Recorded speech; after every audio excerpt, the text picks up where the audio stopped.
Buenos días, como decía, bienvenidos y bienvenidas al Instituto Cervantes. Antes de comenzar, quiero agradecer sinceramente la presencia de todas las personas inscritas en esta nueva edición de las bibliotecas, así como la participación de los compañeros y colegas de nuestra red cervantina que nos siguen a través de la retransmisión. Este laboratorio es posible gracias al compromiso colectivo y al trabajo constante de quienes sostienen cada día nuestras bibliotecas y muy especialmente gracias al Departamento de Bibliotecas y Documentación, cuyo trabajo a lo largo del año hace posible que hoy podamos reunirnos, reflexionar y seguir avanzando. Y, por supuesto, agradecer la generosidad de los invitados que nos acompañan en estas jornadas y que compartirán con nosotros sus perspectivas y experiencias. Perdón. Perdón, porque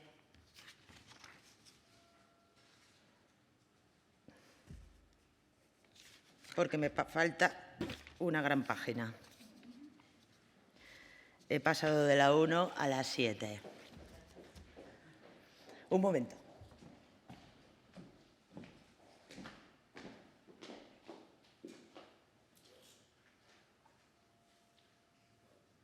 Vamos a lo digital.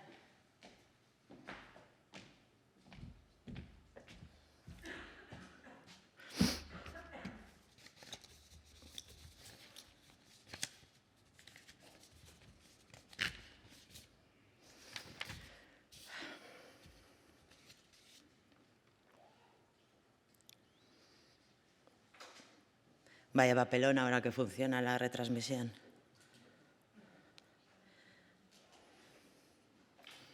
Eso sí, necesito las gafas.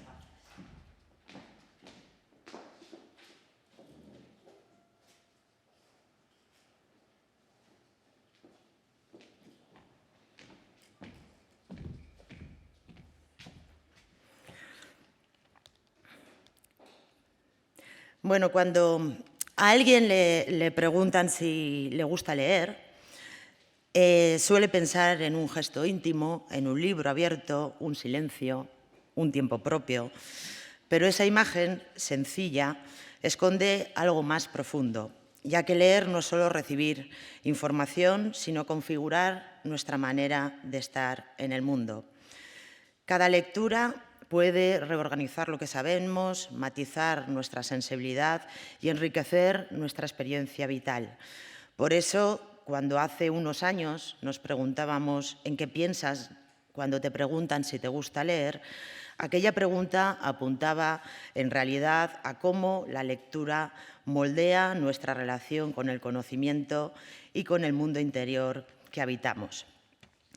Esta reflexión, que recorrió el ciclo de laboratorios bibliotecarios de 2020 a 2023, nos permitió reflexionar sobre cómo de decisivo es la lectura no solo en la construcción de lectores, sino cómo configura mundos, vínculos, formas de interpretar lo que vivimos, así como maneras de situarnos frente a la complejidad. Y esa lógica nos abrió la puerta hacia otro territorio que hoy es ineludible, como es el de los datos y su papel en la construcción del conocimiento. Porque de manera similar, los datos también intervienen, aunque de forma menos visible, pero igual de determinante, en cómo se configura la percepción, el criterio y las decisiones que tomamos. Los datos, por sí solos, son fragmentos. Solo se convierten en conocimiento cuando somos capaces de integrarlos, contextualizarlos y darles sentido. Y ese es precisamente el valor profundo de la gestión del conocimiento: construir significado de manera crítica, compartida y sostenible. Con esa convicción, el año pasado inauguramos el siguiente Lab de Bibliotecas con el título «Humanizar los datos y gestionar el conocimiento». La primera edición abrió un espacio necesario para pensar cómo se produce, circula y se interpreta el conocimiento en un ecosistema informacional acelerado. ¿Cuál es el papel de las bibliotecas como mediadoras de acceso y criterio y qué metodologías necesitamos para trabajar con datos de forma responsable y humana? Y hoy iniciamos la segunda etapa de este ciclo, del dato al acceso, sostenibilidad y gestión del conocimiento, que amplía el horizonte de trabajo. Ya no se trata de comprender los datos, sino de hacerlos accesibles, de convertirlos en acceso, en conocimiento disponible, en prácticas que puedan mantenerse en el tiempo y servir a nuestras comunidades. Cuando hablamos de sostenibilidad lo hacemos en un sentido amplio. La sostenibilidad que permite, por ejemplo, que el conocimiento circule entre generaciones distintas, sin vacíos ni fracturas. La que asegura continuidad institucional en una red geográficamente dispersa, como por ejemplo la nuestra. La que garantiza que cada biblioteca funcione independientemente como un punto estable de acceso del territorio, independientemente de la edad, la circunstancia del usuario. La sostenibilidad que protege el conocimiento frente a la fragmentación, la pérdida o la obsolescencia acelerada. Sostenibilidad aquí significa asegurar que el conocimiento fluya abierto, fiable, contextualizado y global. Hablamos también de sostenibilidad económica, entendida no como límite, sino como responsabilidad, como la capacidad de garantizar servicios como repositorios o espacios de acceso digital. La sostenibilidad económica implica planificar con rigor, evitar duplicidades, generar valor a partir del conocimiento compartido y asegurar los recursos de hoy para las posibilidades del mañana. Y, por supuesto, de sostenibilidad ambiental, tanto en la gestión responsable de los recursos físicos como en la consideración de la huella digital que generan nuestros sistemas de datos, sin olvidar la energía que requiere la tecnología. Cada búsqueda, cada almacenamiento y cada movimiento de información tiene un coste. Incorporar esa mirada es necesario para reconocer que cada decisión técnica y organizativa tiene impacto y que las bibliotecas pueden ser también motor de prácticas respetuosas y eficientes. Sostenibilidad aquí significa que el conocimiento fluya abierto, fiable, contextualizado y global. Y ese es el sentido de este laboratorio. Un laboratorio bibliotecario, como sabemos todos aquí, no es un escaparate de soluciones cerradas, sino un entorno de experimentación colectiva. Un espacio donde cualquier persona puede participar, formular preguntas, trabajar de manera colaborativa, iterar, equivocarse y construir prototipos que respondan a necesidades reales. La vigencia del laboratorio es evidente. La inteligencia artificial reconfigura nuestra manera de leer y escribir. Los datos crecen más rápido que nuestra capacidad de interpretarlos y la ciudadanía exige cada vez más confianza, criterio y acompañamiento en la gestión de la información. En este contexto, las bibliotecas son nodos esenciales de mediación, lugares donde se articula el acceso, se acompaña el criterio, se experimentan nuevas formas de comunidad, entendiendo el conocimiento o la cultura como un bien común. Por eso el objetivo de este Lab en 2025 es tan claro: explorar cómo convertir los datos en acceso significativo, cómo asegurar que el conocimiento sea sostenible y cómo generar modelos replicables que fortalezcan nuestra actividad. Llegados a este punto, vuelvo a la pregunta inicial. Cuando respondemos que nos gusta leer, ¿de qué estamos hablando? Para nosotros es una competencia fundamental.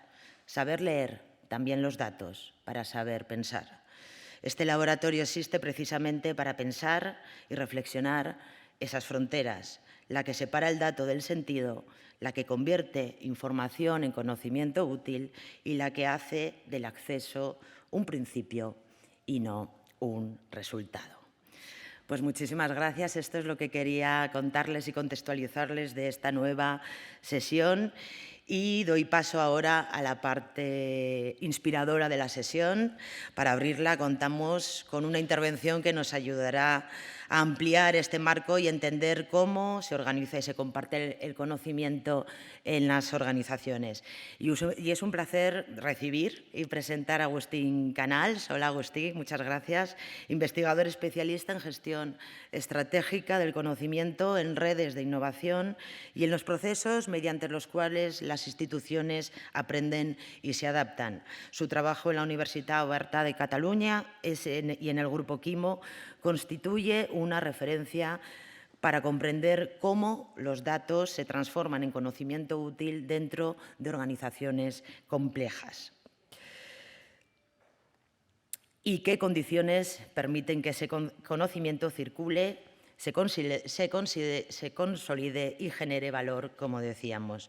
Así que, sin nada más, perdón por los fallos de documentos y de conexión, dejo la palabra a Agustín, agradeciéndole mucho que esté aquí esta mañana. Gracias.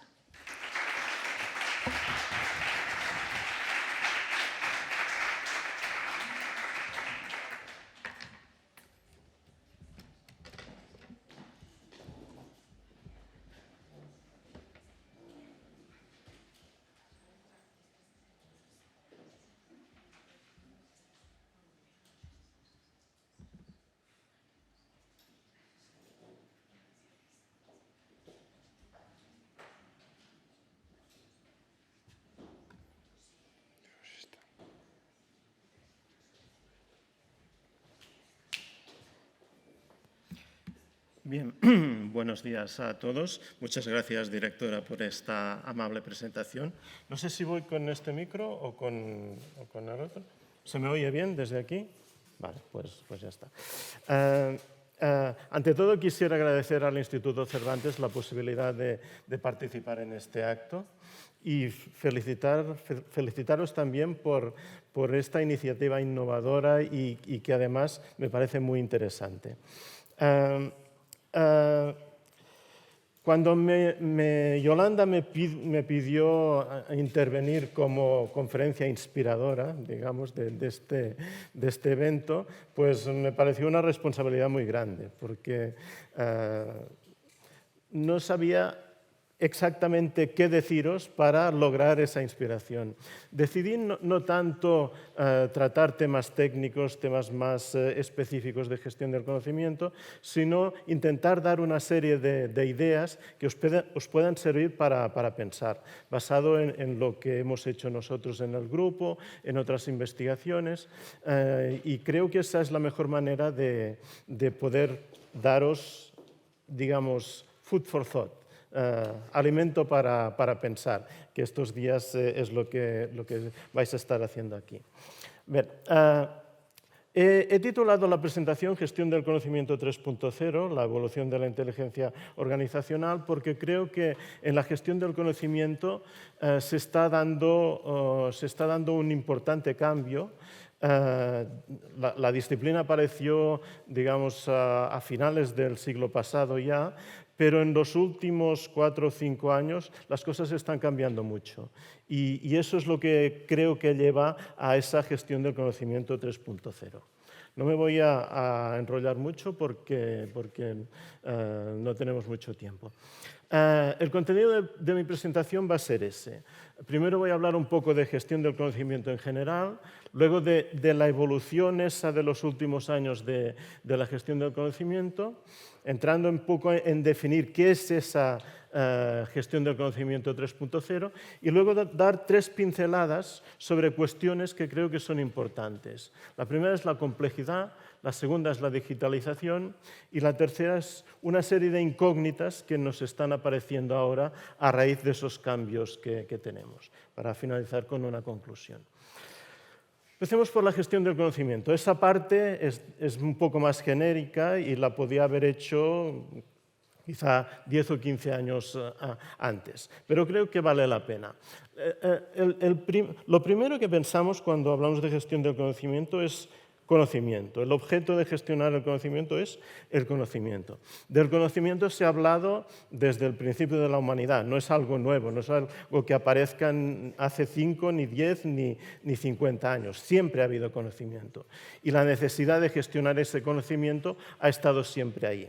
¿Qué ocurre? Pues que los cambios en la economía, en la sociedad, en los últimos 20, 30 años, han hecho que el conocimiento se haga algo mucho más fundamental para las empresas y para la sociedad. Y por eso, combinado con la evolución tecnológica, ha surgido esa necesidad que, tanto personalmente como en las organizaciones, veamos necesario gestionar eso, ver cuál es la mejor manera de crear conocimiento, cuál es la mejor manera de transmitir conocimiento para que ese conocimiento se pueda utilizar de manera adecuada. Hay muchas maneras de ver esos procesos. Uno bastante conocido es el que estructura todos esos conceptos de datos, información, conocimiento. Como decía la directora, hay que conseguir que esos datos que están por todas partes se conviertan en conocimiento y que ese conocimiento pueda ayudarnos a actuar. Entonces, esa pirámide significa más o menos que...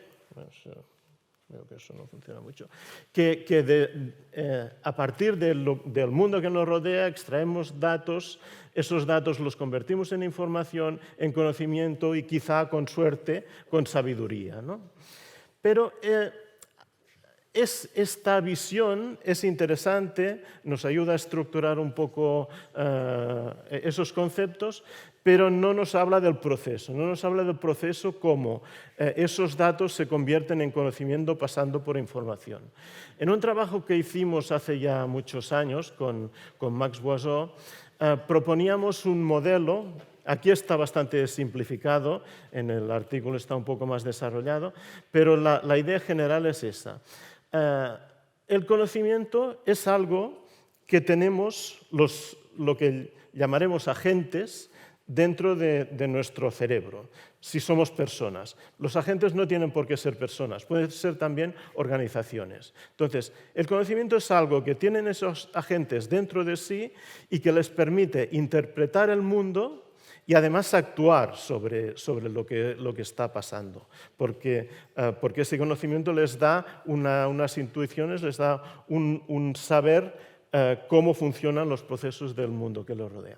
¿Y cómo funciona eso? Pues desde el entorno, desde el mundo que nos rodea, se extraen unos datos. Esos datos entran dentro de la gente. La gente estaría dentro de esta caja. Esos datos entran dentro de nuestro aparato cognitivo, digamos, y a partir de unos filtros que nosotros tenemos, extraemos información. Extraemos siempre la información que nos interesa. No extraemos toda la información de los datos porque sería imposible. Solamente esa información que nosotros creemos que va a ser necesaria. Y esa información es la que nos permite modificar esa base de conocimiento. Además, una vez tenemos esa base de conocimiento, creamos unas expectativas sobre cómo funciona el mundo, sobre cómo son las cosas. Y esas expectativas, a su vez, nos modifican esos filtros para poder extraer la información más relevante en cada momento. Y todo eso es el proceso de aprendizaje. Es interesante ver las cosas así porque nos permite ver qué función tiene cada uno de los elementos, qué son los datos, qué es la información y qué es el conocimiento. A partir de ahí podemos definir ese conocimiento. Como veis, pongo una definición de un libro de gestión del conocimiento bastante antiguo ahora ya, del 98, pero que creo que es perfectamente válida.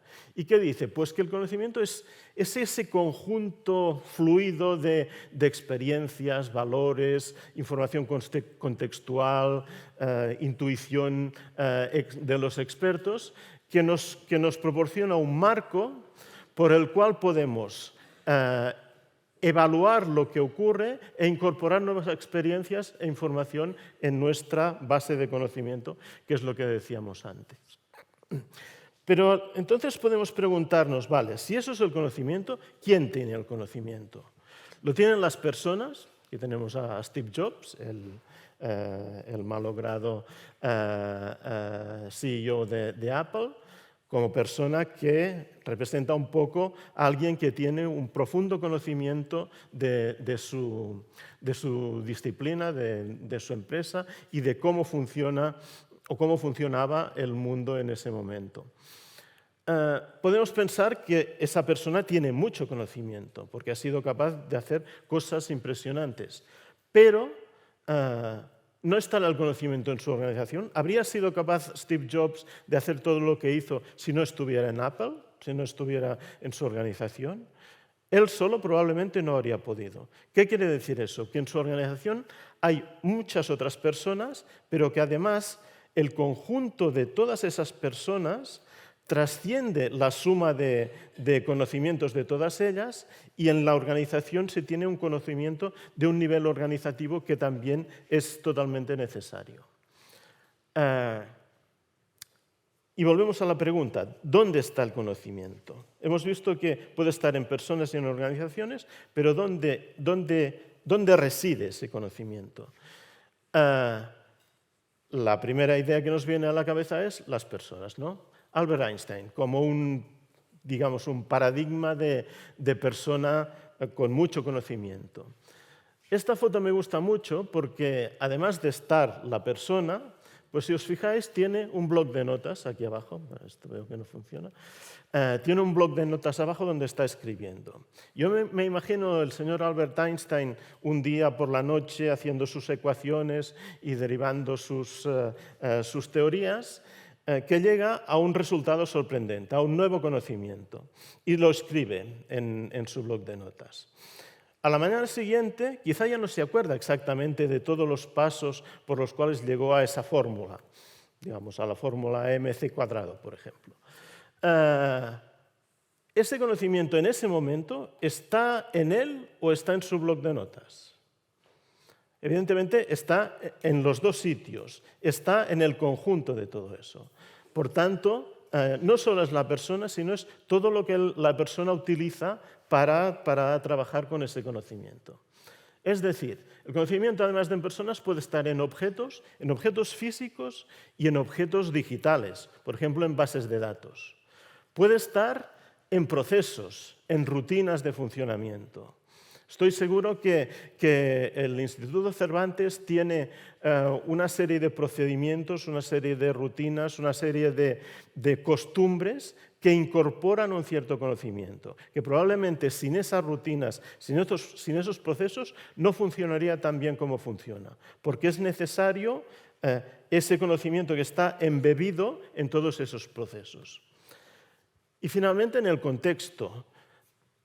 Probablemente este ejercicio que estamos haciendo aquí, en otra disposición de esta sala, en otro espacio, por ejemplo, en una sala de actos convencional, sería mucho más difícil. Se ha intentado que la disposición de las mesas, de las sillas, sea la óptima para facilitar ese intercambio de conocimiento, esa creación, esa creatividad. Eso también es conocimiento embebido en el contexto. Otra cuestión interesante, tipos de conocimiento. ¿Es todo el conocimiento igual? ¿Hay varios tipos de conocimiento? Aquí podríamos hacer una disquisición que durara horas y días. Pero para simplificar un poco, me parece interesante distinguir entre dos tipos de conocimiento. El conocimiento tácito o no estructurado o no codificado. Esos términos pueden significar cosas ligeramente diferentes, pero no vamos a entrar en disquisiciones. Y otro tipo de conocimiento que es el conocimiento explícito, el estructurado, el codificado. Aquí pongo dos ejemplos. Uno son unos niños yendo en bicicleta. ¿Cómo incorporamos en nosotros el conocimiento sobre cómo ir en bicicleta? ¿Cómo aprendemos a ir en bicicleta? Pues no leemos un libro, no nos dan un folleto con las instrucciones para ir en bicicleta, nos lo leemos y ya. No, lo que hacemos es probar, es caernos, es volvernos a levantar, es probar de una manera, probar de otra, hasta que al final incorporamos la manera de ir en bicicleta, aprendemos a ir en bicicleta. Pero si nos preguntan, explícame cómo se va en bicicleta, pues va a ser muy difícil, porque es un conocimiento tácito, un conocimiento que tenemos embebido, que tenemos en nuestro cuerpo, en nuestro sistema locomotor, que nos permite ir en bicicleta, pero no sabemos cómo se va en bicicleta exactamente.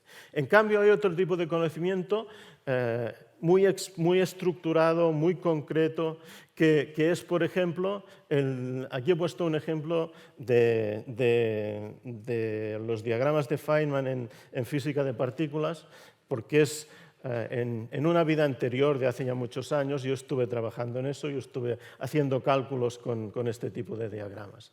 Y aquí tenemos toda la información precisa para hacer el cálculo de una colisión de un electrón con un muón.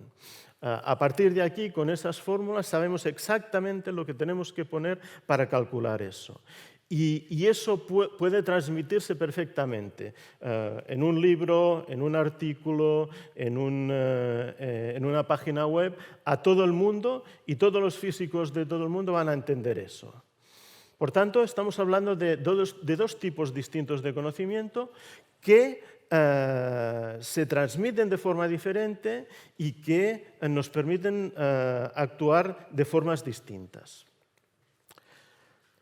Lo que ocurre es que a veces tenemos sorpresas. ¿Por qué? Porque no todos nos relacionamos con el conocimiento de la misma manera. Según qué persona, pues prefiere conocimiento más estructurado, según qué persona prefiere un conocimiento más tácito, funciona más a base de intuiciones tácitas. Este es un ejemplo que a mí me gusta mucho. Ahí tenemos un padre que está enseñando a nadar a su bebé, a su hijo pequeño.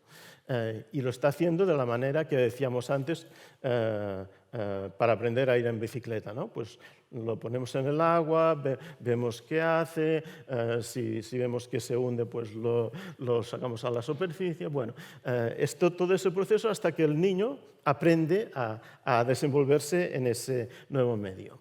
Sin embargo, este señor, un físico teórico de principios de siglo, Theodore Kaluza, tiene una anécdota interesante.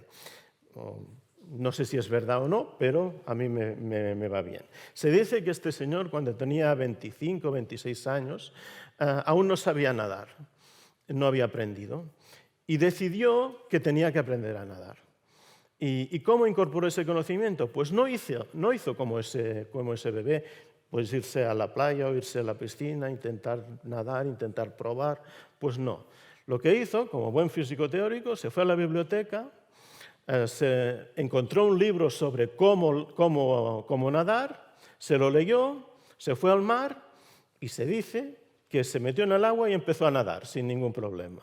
Bueno, no sé si es verdad o no, pero eso es una anécdota que nos permite ver esto, ¿no? Que hay gente que se relaciona con el conocimiento de formas distintas. Y por tanto, para gestionar bien el conocimiento, es necesario que tengamos eso presente.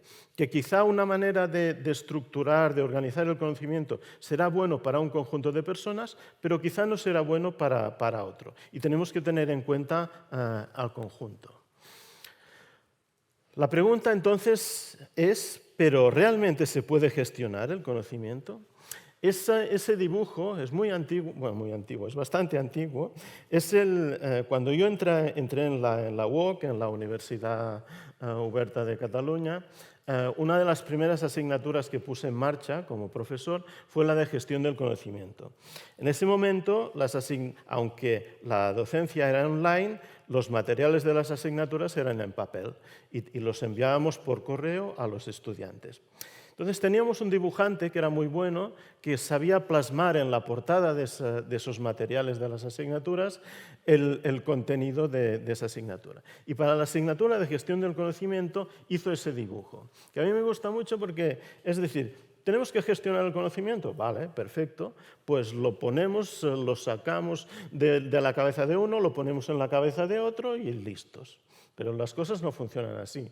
Las cosas son mucho más complicadas. Por tanto, tenemos que ver cómo realmente podemos gestionar ese conocimiento. Esa es una definición de Jim Bear, de Gartner Group, uno de los pioneros de la gestión del conocimiento desde el mundo de la empresa, y que viene a decir que la gestión del conocimiento es una disciplina que promueve una aproximación integral a la identificación, la captura, la recuperación, la compartición y la evaluación de todos los activos de información de una empresa, de una organización. Y que podemos estar hablando, como decíamos antes, de bases de datos, de documentos, de políticas, de procesos y también del conocimiento tácito que está en esa organización. Todo eso es gestión del conocimiento. Por tanto, es algo muy amplio y que requerirá aproximaciones distintas en función de las personas y del tipo de conocimiento que estemos hablando. Entonces, un gestor del conocimiento se pregunta, vale, pero ¿cómo gestionamos eso? ¿Cómo hacemos para gestionar el conocimiento? Pues para intentar estructurar un poco eso, yo creo que se puede...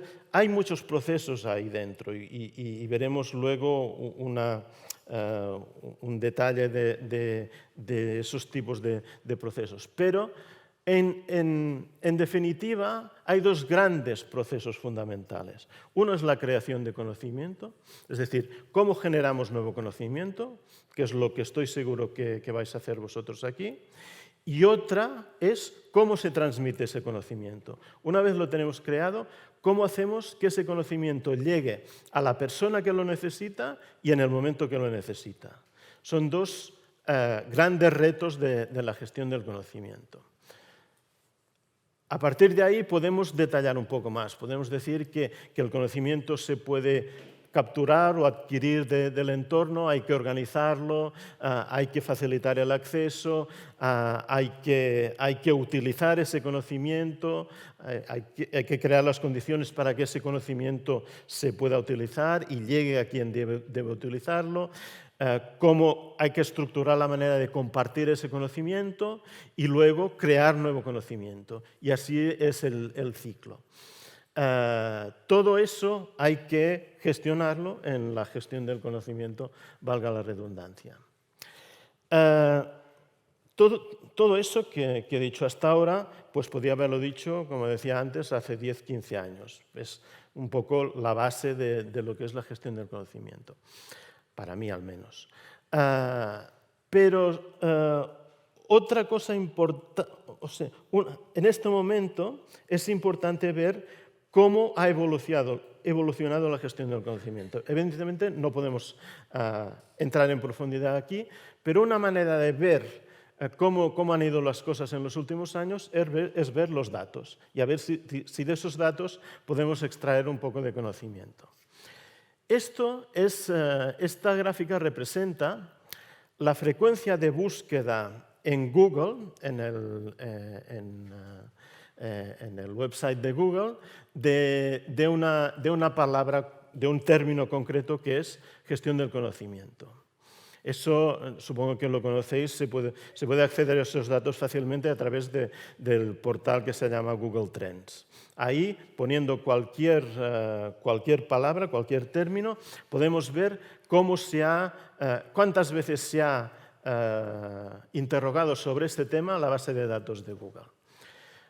Y aquí vemos que en los años 2000, 2002, 2003, 2004, pues el término se utilizaba muchísimo. Estábamos en el auge de la gestión del conocimiento. Luego, poco a poco, pues se fue normalizando. Ya no fue una de esas buzzwords, una de esas palabras que surgen de tanto en tanto y que hacen fortuna en el mundo de la empresa sobre todo. Y poco a poco se fue normalizando. Y yo me acuerdo que hice este ejercicio en una presentación en el Colegio de Economistas de Cataluña hace 5 o 6 años y los datos llegaban hasta aquí. Y la idea es decir, bueno, pues tuvo un auge y poco a poco pues, la cosa se ha calmado. Se ha calmado probablemente porque ya se está haciendo muchas de las cosas que deben hacerse en gestión del conocimiento, ¿no? Pero en los últimos años vemos que se ha producido un repunte, digamos, de las interrogaciones sobre gestión del conocimiento. Aquí baja porque este es el último año, es el 2025, y por tanto no tenemos todos los datos del año, y por tanto, por eso se produce esa última bajada. Pero quedémonos con este ascenso. ¿Qué ocurre aquí? Vamos a ver si logramos ver qué está pasando. Pero antes, veamos el número de publicaciones académicas. Eso es curioso porque si las búsquedas en Google, es decir, lo que la sociedad, lo que las empresas pedían, iban desde un valor muy alto e iban normalizándose poco a poco, pues los académicos, en los artículos científicos, pues empezaron mucho más tarde a preocuparse en serio por la gestión del conocimiento y poco a poco fue aumentando eso. Eso es bueno porque la academia requiere un tiempo de reflexión sobre los procesos que se producen en la sociedad, en las organizaciones, y se necesita tiempo también para hacer las investigaciones, para comprobar que todo lo que se dice tenga un sentido. La situación era esa, pongámonos en 2020. Pero volvamos a los datos de Google.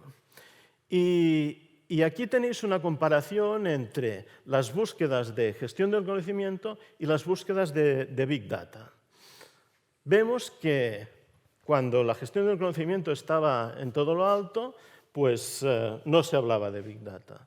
Llega un momento en el cual pues, Big Data es el término de moda y se empieza a buscar muchísimo más. Y supera con creces las búsquedas de gestión del conocimiento. Pero lo que me interesa a mí es esta parte. Fijaros que se hablaba de Big Data, subió bastante, se quedó a un nivel relativamente alto, estaba ya bajando, pero de pronto un pico también, al mismo tiempo que el de gestión del conocimiento. Curioso. Vamos a poner otro término, eso se va reescalando en función de los datos que hay. Inteligencia artificial, vale, ya hemos encontrado el elefante en la habitación, ¿no? La inteligencia artificial. ¿Qué ocurre? Pues lo mismo. La inteligencia artificial, ya se hablaba de inteligencia artificial a mediados del siglo pasado, pero no acababa de despegar porque no había aplicaciones que realmente funcionaran bien. Es la línea verde. Bajó un poco, pero se mantuvo más o menos vigente y poco a poco fue subiendo. Y en los últimos años, pues hasta el cielo. Pero al mismo tiempo que gestión del conocimiento, Big Data, la inteligencia artificial.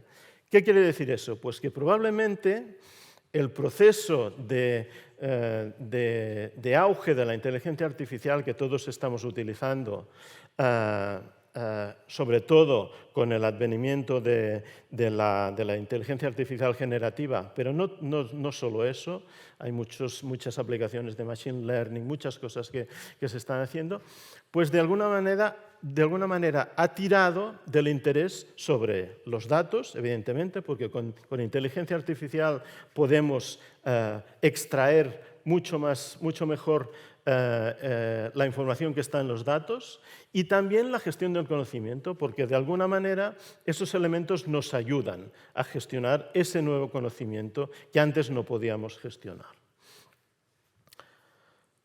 Y eso nos lleva a lo que, bueno, yo le llamo gestión del conocimiento 3.0, pero no es original mío, lo he leído en otros autores también. ¿Y qué significa eso? Pues para hacerlo un poco esquemático, pues he puesto aquí lo que podrían ser las 3 etapas de gestión del conocimiento. La etapa gestión del conocimiento 1.0, digamos, la inicial, En esa etapa el foco serían documentos, repositorios, etc. La tecnología típica, pues intranets, gestores documentales, muy importantes en su momento, ahora también, pero en ese momento eran el elemento fundamental de un sistema de gestión del conocimiento. Y el papel de las personas era de consumir información, utilizar ese conocimiento. Y evidentemente los gestores del conocimiento eran los que tenían que facilitar ese consumo de información. La etapa 2.0 fue la que se produjo con el auge de las redes sociales, ¿no? Ahí estamos hablando de capital social, de colaboración, la tecnología, pues el web 2.0, los wikis, las redes sociales corporativas, también las redes sociales normales, digamos. Y el papel de las personas ya se modifica, porque las personas, además de consumir conocimiento, de consumir información, pues crean ese conocimiento. Y les es fácil crearlo y transmitirlo. Se convierten en creadores y consumidores de conocimiento. Y finalmente, la etapa esa en la que estamos ahora, pues ahí el foco son los datos, la inteligencia artificial y los ecosistemas, los flujos de conocimiento, la colaboración, etc. ¿Qué tecnologías? Pues tenemos las plataformas, todas las tecnologías de inteligencia artificial, el Big Data, las APIs que nos permiten relacionar distintas plataformas, etcétera, etcétera. Y el papel de las personas ahí es lo que aquí se llama cocreación aumentada, es decir, cocreación porque el conocimiento se crea en colaboración, pero además esos procesos de creación se ven aumentados por la utilización de las tecnologías, especialmente de la inteligencia artificial. Es decir, se produce una simbiosis entre humanos y sistemas de inteligencia artificial que permiten realizar esos procesos mucho mejor. Hablaremos un poco más de eso más adelante porque también tiene sus posibles problemas. Y ahora entro en la parte en la que doy unas pinceladas de tres elementos que me parecen interesantes y que pueden dar lugar a ideas para pensar. El primero es que el conocimiento, si queremos gestionar bien el conocimiento, tenemos que tener presente que hoy en día se está digitalizando todo. Hay un proceso de digitalización en las empresas, en todo tipo de organizaciones e incluso en la sociedad. Y para gestionar bien el conocimiento tenemos que integrar todo eso en nuestra manera de pensar. Todo está digitalizado, o casi todo.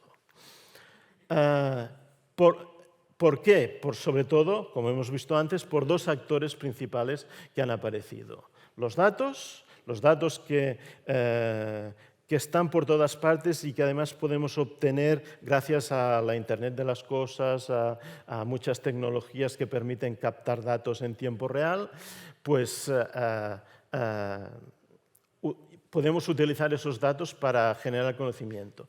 Y para generarlo normalmente utilizamos inteligencia artificial. Esos dos actores son primordiales en todos esos procesos. Y aquí nos podemos preguntar, vale, teníamos la gestión del conocimiento, digamos, lo clásico, lo que hacíamos hasta hace pocos años. ¿Cómo afecta la inteligencia artificial esos procesos? Y aquí la pregunta que nos hacemos en nuestro grupo y que estamos tratando de investigar es, ¿la inteligencia artificial nos va a servir para ayudarnos a hacer mejor y más rápidamente los procesos que ya estábamos haciendo? Esos procesos de descubrimiento, de creación, de captura, de organización, ¿nos va a ayudar a hacerlo mejor y más rápidamente? ¿O va a cambiar la naturaleza de esos procesos? Eso es muy interesante, porque si cambia cómo se hacen los procesos, ahí nuestro papel va a ser distinto. No es lo mismo tener un asistente de inteligencia artificial que tú estás haciendo lo mismo que hacías, pero lo haces mucho mejor, mucho más rápidamente, de una manera mucho más fiable, o que tengas que hacer otras cosas. Ahí está un elemento muy importante. No tengo la respuesta. veremos cómo evoluciona. Y también puede ser que en los próximos años sea de una manera y más adelante pues sea de otra, porque las tecnologías, como sabéis, van evolucionando siempre. Algunas cosas interesantes que se están haciendo ahora. Simulaciones.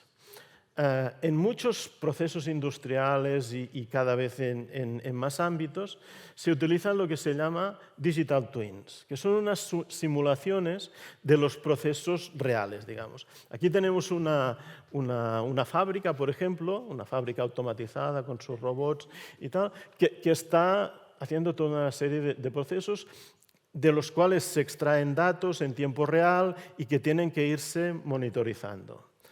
Lo que ya se está haciendo es crear una réplica de esa fábrica en un ordenador, en un modelo de simulación, que se alimenta de los datos en tiempo real que están viniendo del proceso real, que se introducen aquí, que se analizan, que se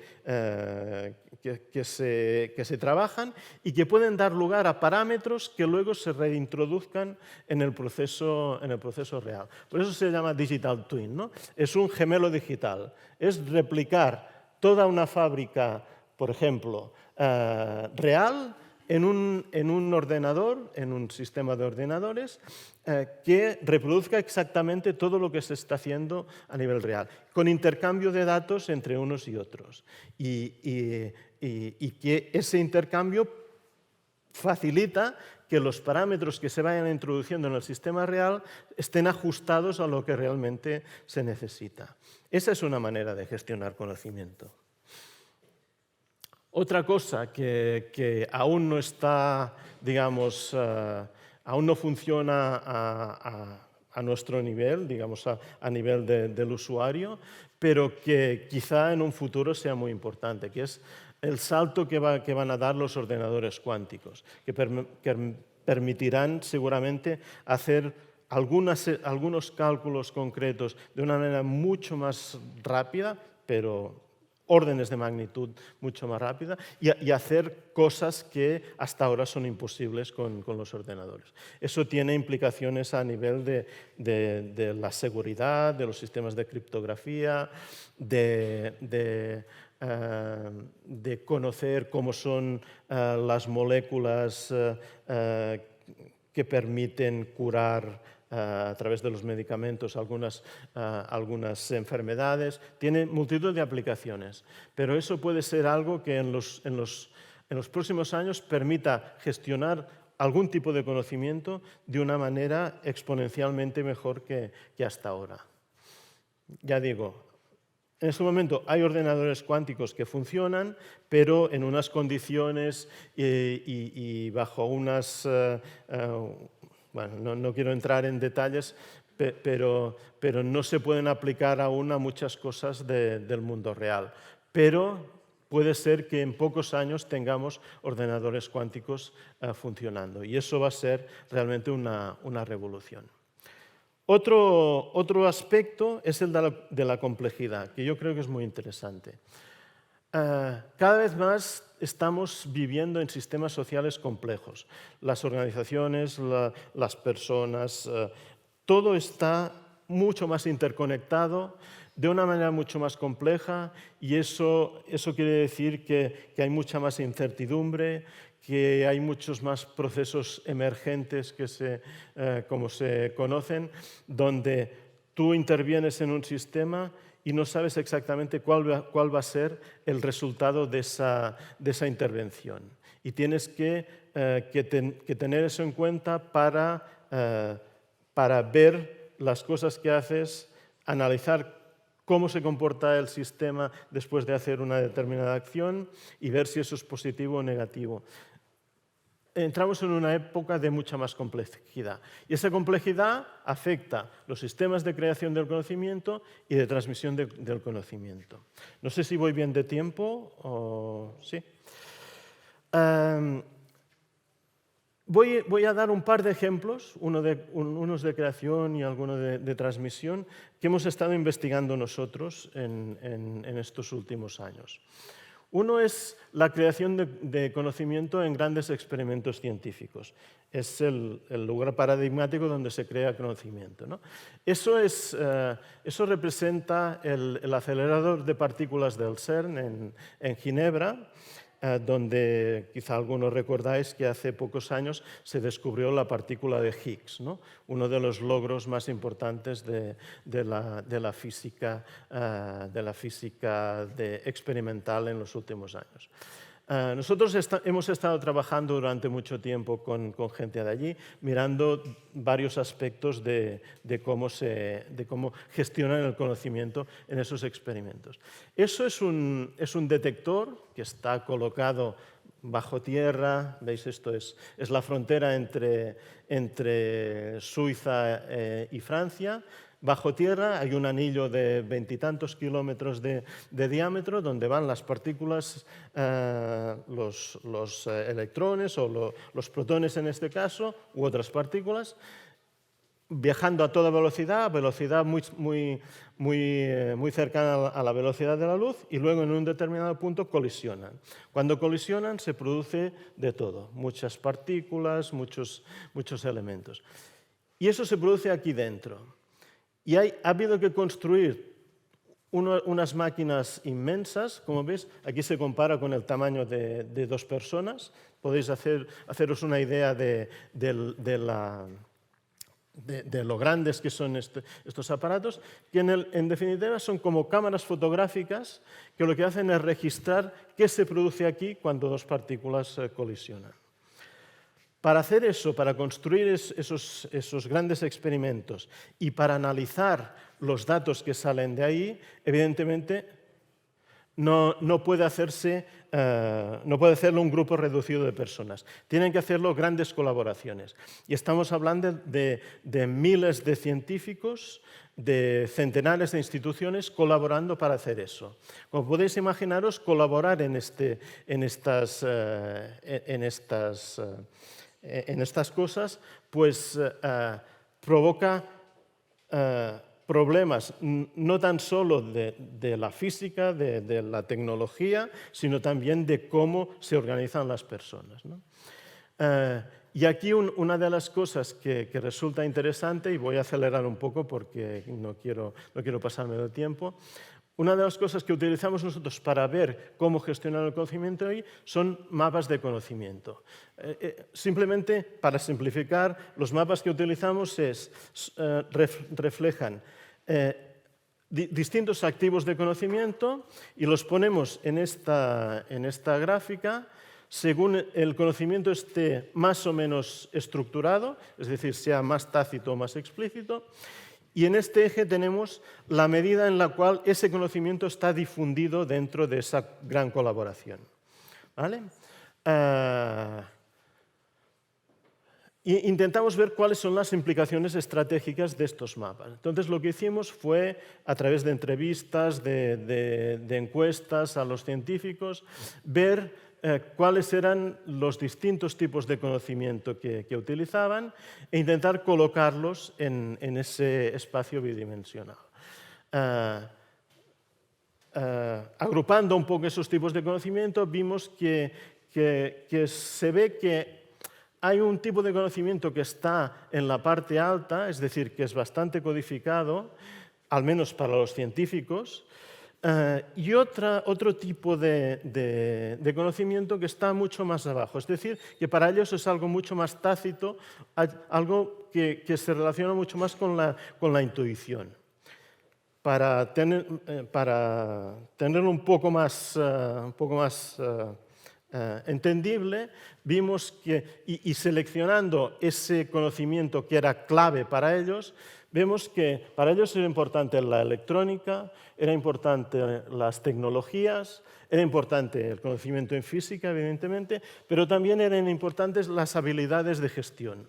Habilidades como saber gestionar una reunión, saber conducir un equipo, saber hacer presentaciones, etcétera, etcétera. Y en eso los físicos, todo eso lo tienen bastante claro y saben dónde irlo a buscar, pero todo eso no. Y todo eso lo han ido aprendiendo a medida que se iban encontrando con los problemas. porque no tienen formación para ello. Y aquí un poco las conclusiones a las que llegamos en este trabajo que hicimos con Martin Idig, un profesor de la Universidad de Nueva York.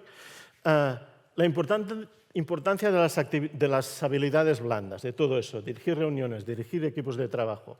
La falta de formación formal, porque cuando tú estudias física no te enseñan a dirigir una reunión, no te enseñan a dirigir un equipo, no te enseñan a mediar cuando hay problemas entre las personas. Y todo eso es muy importante precisamente por la complejidad de esas colaboraciones. Y, por tanto, hay que tener en cuenta esos aspectos organizativos. Eso es un estudio que hicimos sobre cómo colaboran realmente para crear conocimiento. Cuando tenemos 3.000, 4.000 científicos colaborando, no hay manera de saber qué ha hecho cada uno realmente. Y eso viene agravado porque este es el artículo donde se anunciaba el descubrimiento de la partícula del Higgs.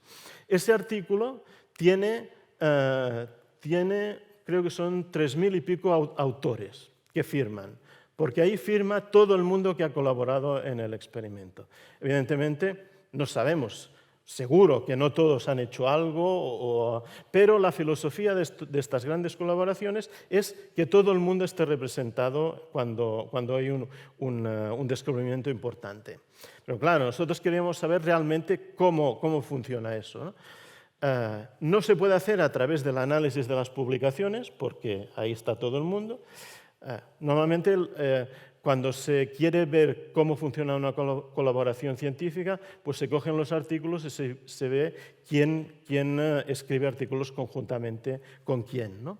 Pero ahí es imposible. Entonces, lo que hicimos es ver, aquí no se ve mucho, pero os explico, utilizar datos internos del CERN que nos cedieron para ver cómo era la red de colaboración entre las distintas instituciones. Y aquí vemos que hay instituciones como la Universidad Autónoma de Barcelona, que está en el centro, que está en el núcleo y que colabora con muchos otros, y otras instituciones, por ejemplo, creo que eso es Bergen, que es mucho más periférica. Y eso quiere decir que esos procesos de creación de conocimiento dependen de ese tipo de links entre las instituciones. Y esto es un análisis de ver cómo se distinguen distintos conjuntos, distintos clústeres de instituciones en función de qué tipo de temas tocan. Y por tanto, aquí se genera conocimiento sobre unos temas, aquí sobre otros y aquí sobre otros. Transmisión de conocimiento. Esto es un estudio que hicimos sobre nuestra universidad, sobre la UOC. Esto es la red de estudiantes de la UOC de hace ya unos años, donde lo que utilizamos fue el sistema de correo interno de la UOC para ver qué estudiantes se comunicaban con otros. Y si cada punto de estos es un estudiante, pues hay un link, un enlace entre esos dos estudiantes, se han intercambiado un cierto número de correos en un tiempo. Y eso nos permite ver quién se comunica con quién. Y ahí tenemos la red de todos esos estudiantes. Entonces, lo que hicimos con eso es, comparando su situación en la red con las notas que habían obtenido, ver si realmente la transmisión de conocimiento que se supone que se hace en una universidad depende, en cierto modo, hasta cierto punto, de la situación en la red. Es decir, este estudiante que está comunicado con muchos otros, que tiene una posición central en la red, ha aprendido más, tiene mejores notas que un estudiante periférico de aquí. La respuesta es que sí. Que además de otros factores, evidentemente cuentan muchos otros factores, la inteligencia, muchas otras cosas, pero hay un factor que es relevante, que es su situación en esa red. Es decir, que tenemos que tener muy en cuenta la estructura del sistema, del ecosistema, para ver este tipo de procesos. Lo que hicimos fue proponer un modelo teórico donde distintas posiciones de los estudiantes en la red. Estos son ejemplos.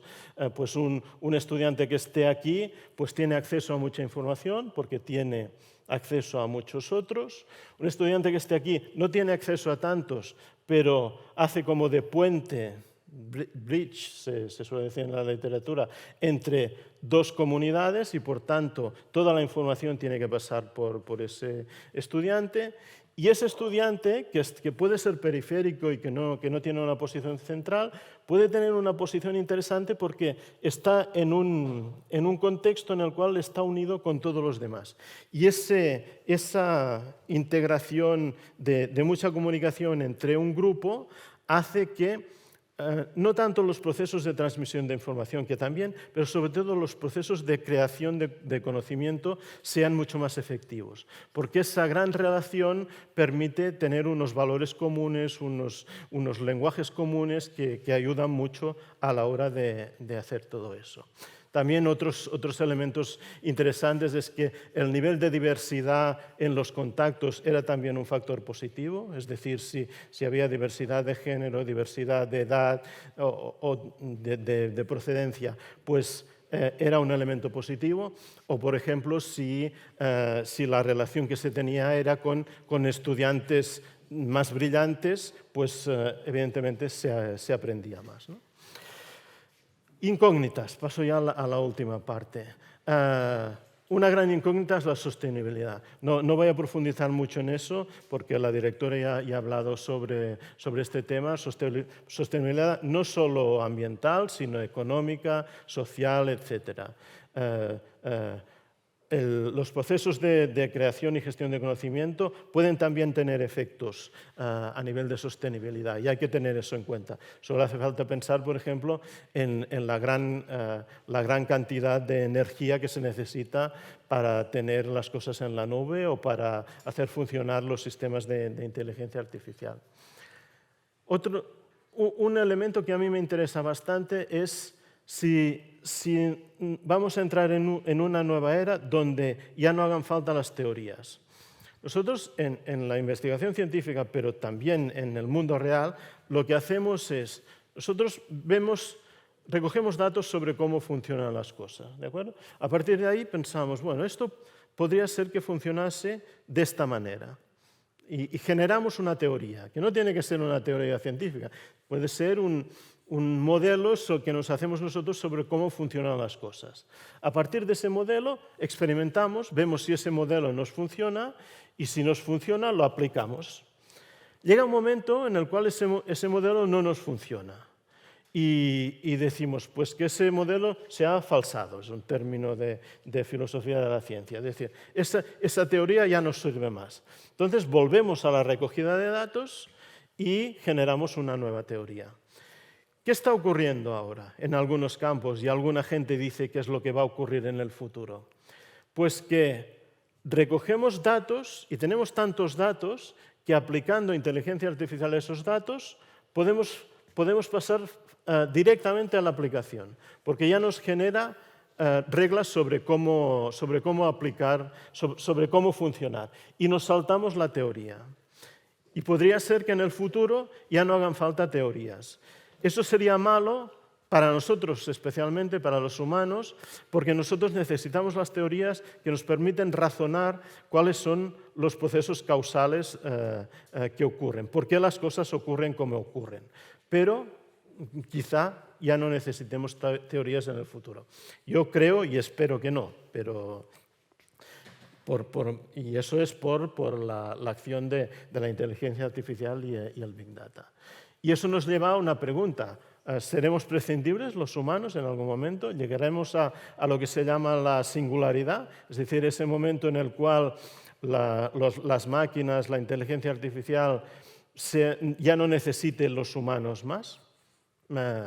Es una pregunta que está en el aire. Mucha gente dice que no, otros dicen que sí, que va a llegar ese momento. Veremos. Pero mi conclusión intenta ser un poco positiva, ¿no? Yo creo que hoy en día el gestor del conocimiento puede estar contento porque tiene unas nuevas herramientas que le ayudarán a gestionar mucho mejor ese conocimiento. Y con eso acabo, con esa nota positiva. Muchas gracias.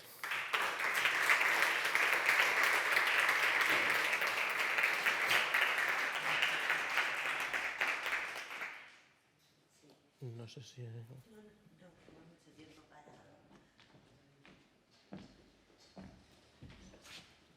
Bueno, luego iremos recuperando un poco de tiempo, el tiempo del retraso. Muchas gracias, Agustí, y también muchas gracias a nuestro segundo invitado, Fernando Juárez Urquijo. Bienvenido, Fernando. Fernando es bibliotecario y creador de proyectos que demuestran con claridad qué significa llevar a la práctica la transición del dato al acceso. Desde su trabajo en Muskiz, donde ha unido patrimonio local, digitalización creativa, biblioterapia y mediación cultural, nos muestra que una biblioteca puede convertir datos y memoria en experiencias accesibles, útiles y profundamente vinculadas a su comunidad. Su perspectiva nos recuerda también que la innovación no siempre nace de la tecnología más compleja, sino de la capacidad de conectar conocimiento, territorio y personas. Le agradecemos infinitamente que esté aquí y, por supuesto, le cedo la palabra. Gracias.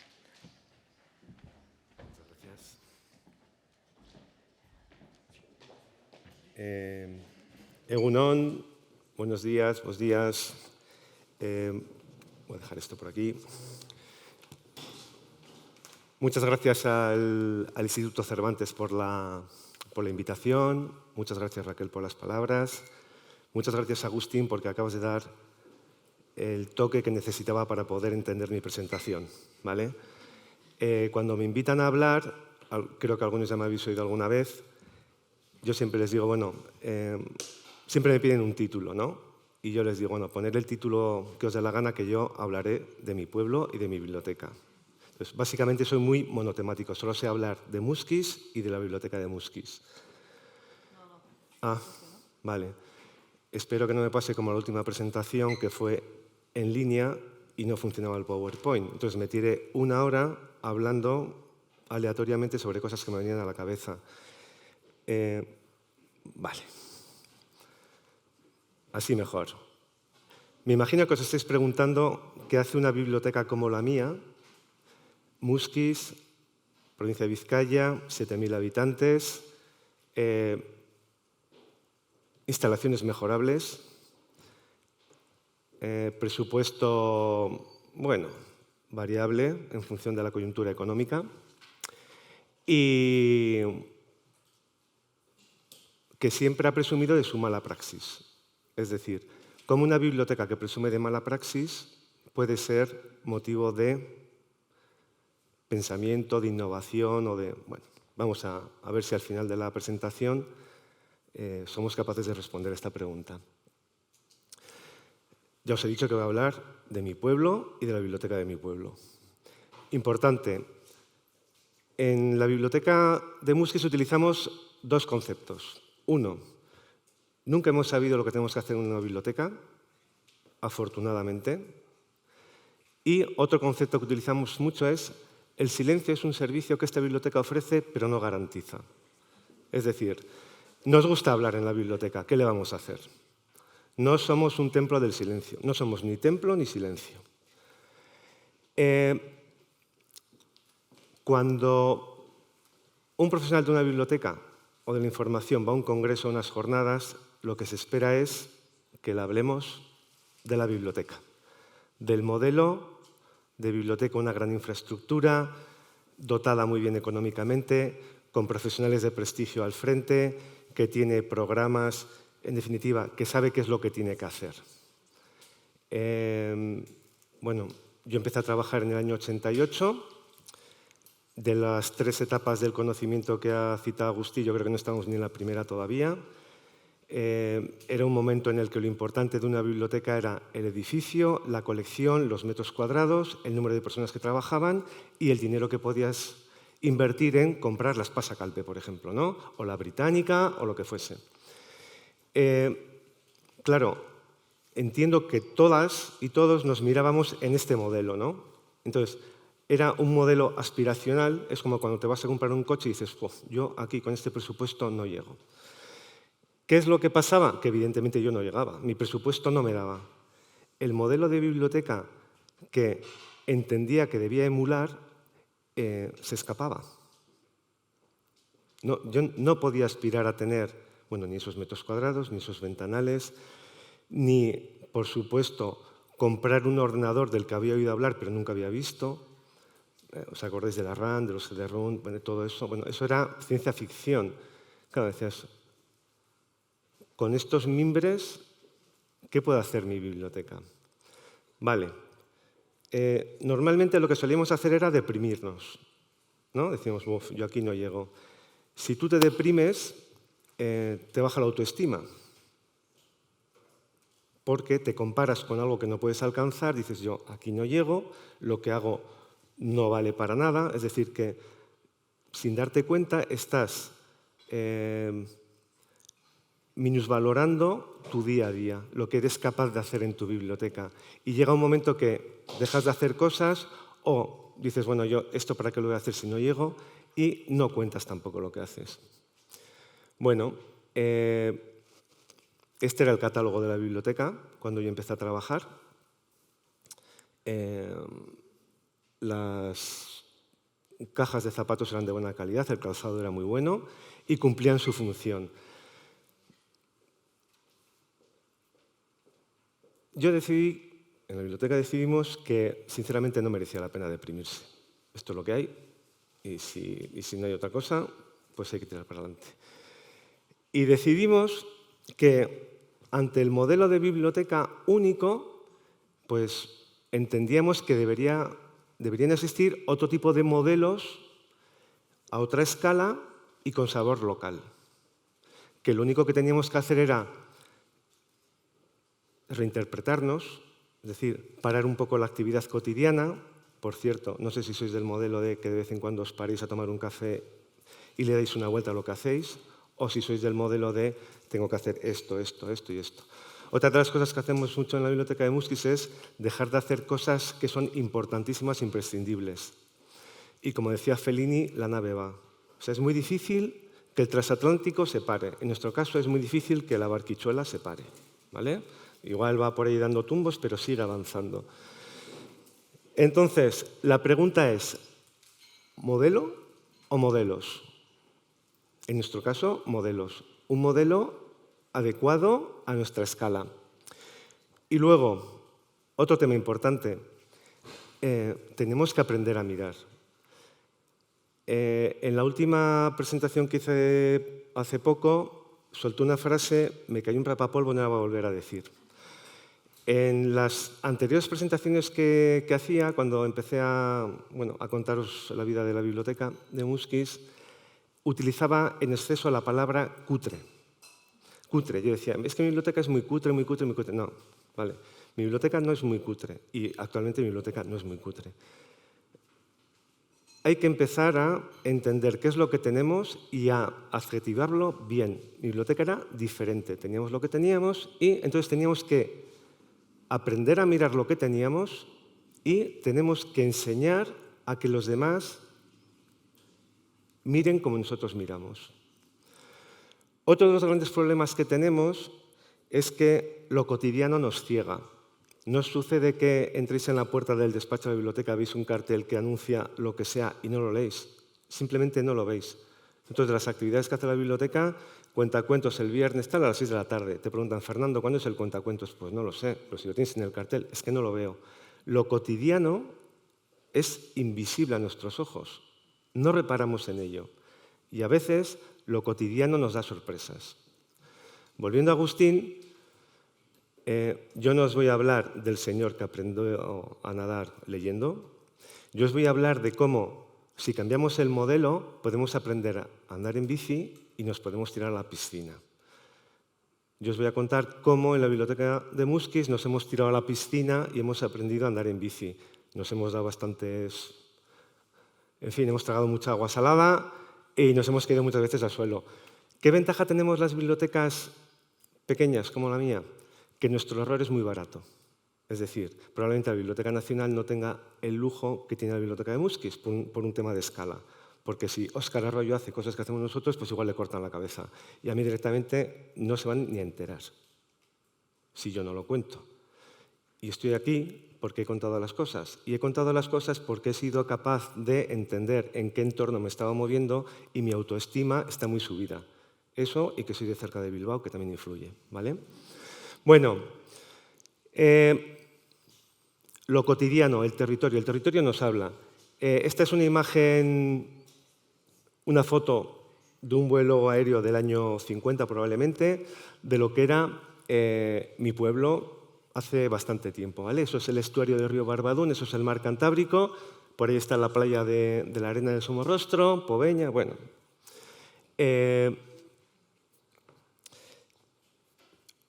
Muskiz es atravesado por un río, que es el río Barbadún, y toma el nombre de un barrio que se llama Muskiz, que tiene esta iglesia.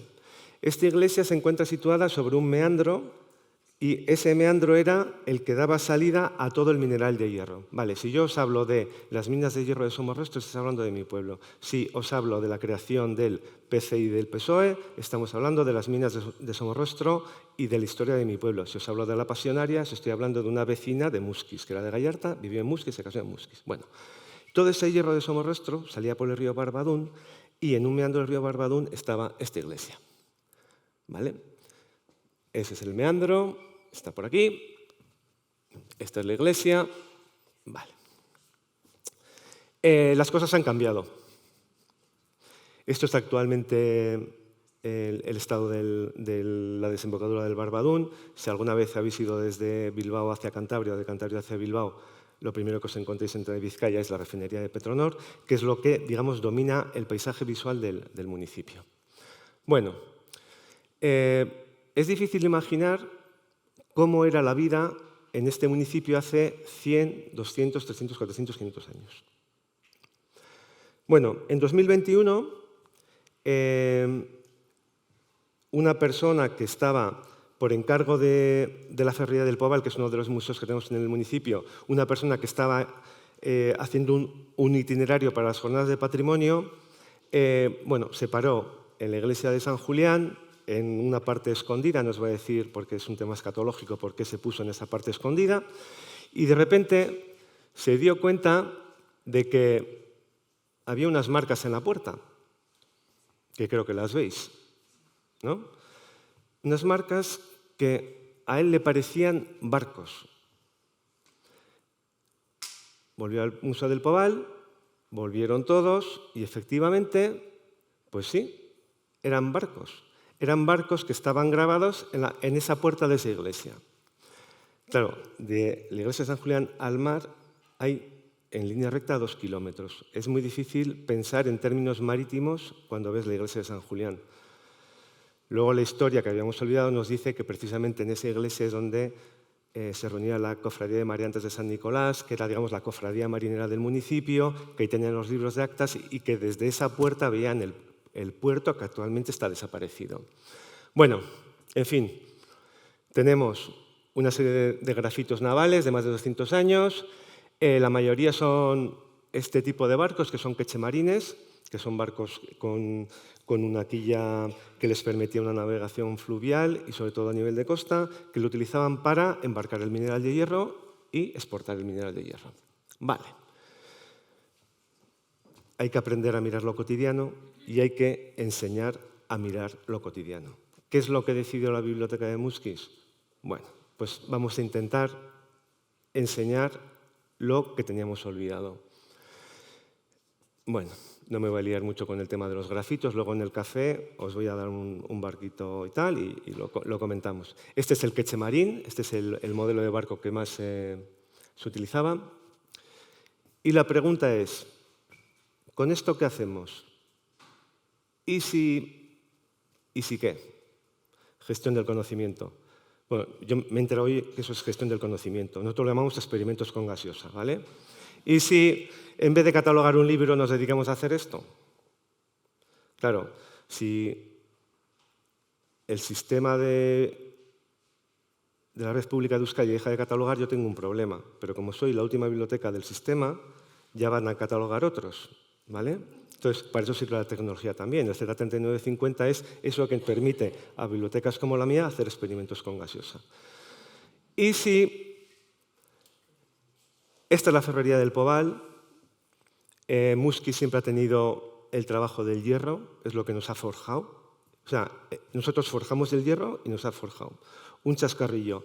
La primera vuelta al mundo se dio hace 500 años, ¿no? ¿Sabéis qué llevaban de lastre los barcos? Llevaban el mineral de hierro salido de esta zona porque luego lo utilizaban para forjar armas y enseres, ¿vale? O sea que hubo una presencia de muskis en la primera vuelta al mundo, aunque fuese de una manera un poco inmaterial. Bueno, Ferrería del Poval. La Ferrería del Poval, digamos que es el agente de patrimonio más importante que tenemos en el municipio. Es la institución que nos recuerda cuál fue nuestro pasado minero, que nos recuerda cuál fue nuestro pasado medieval y que lo intenta transmitir a las nuevas generaciones. La ferrería fue la que coordinó la investigación de los grafitos de la puerta. Es decir, gestión del conocimiento, los datos, recogida de datos, llamó a investigadores. ¿Qué son estas líneas? Pues esta línea parece un quechemarín, ¿qué es un quechemarín es tal, y eso se publica. ¿Qué sucede cuando un museo o una institución publica un folleto? Pues que tiene el recorrido que tiene, que publica 100, 200, 300, 400 ejemplares que normalmente se distribuyen aleatoriamente a otras instituciones y que si tú vas al museo lo ves y si no, no lo ves. En el momento que se acaba la edición, se acabó el invento. ¿Sí o no? Vale. ¿Qué es lo que dijo la biblioteca?